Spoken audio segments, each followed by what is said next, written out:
New tonight, an emotional plea from the daughter of a patient at a New Bedford nursing home that's fallen on tough times. Good evening, I'm Shannon Heggie. And I'm Mike Montecalvo. The Massachusetts Department of Health telling us patients are no longer being accepted at 5 nursing homes in southeastern Massachusetts due to ongoing operational issues. Here's a look at those nursing homes: Dighton Care in Dighton, Highland Manor Care in Fall River, and Rockdale Care, Bedford Village, and Bedford Gardens, all in New Bedford. Eyewitness News reporter Caroline Goggin joins us now from outside Bedford Gardens tonight with the latest.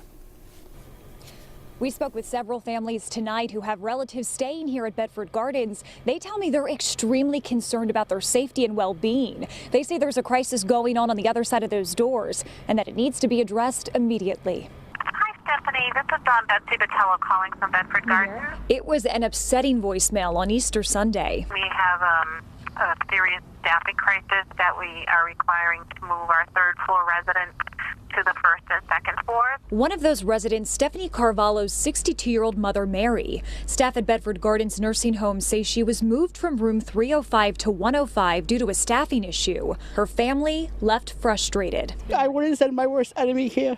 The Massachusetts Department of Health tells us due to ongoing operational issues, it's no longer allowing new patients at this nursing home or the 4 others in southeastern Massachusetts that are owned and operated by Skyline Healthcare, which is based out of New Jersey. But we're kind of in an emergency mode. Stephen Haas, the director of Bedford Gardens, told the New Bedford Standard Times that nurses' paychecks at his facility have been late for the past 2 pay periods.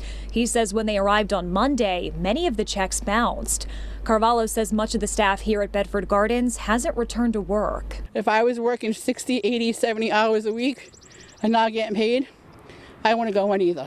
Haas tells the Standard Times that his facility is now heavily relying on workers from outside staffing agencies, but it's not enough. He says each nurse's aide is now responsible for 18 to 20 people. She wants to come home, but she knows she can't come home yet because she needs to be able to walk a little bit better. Carvalho says this is the only facility in the area that can accommodate her mother's needs. She's been here since December and is set to get out in a couple weeks. She wishes it was sooner. If you have family members up here, come get them out of here.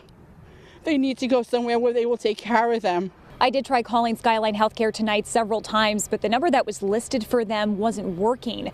Now, the Department of Health says it's currently working with the Executive Office of Elder Affairs to monitor this situation, but it's warning anyone who has family and friends staying here at Bedford Gardens or any of the other nursing homes affected, if you have a complaint, file it with the Department of Health. Reporting in New Bedford, I'm Caroline Goggin, Eyewitness News.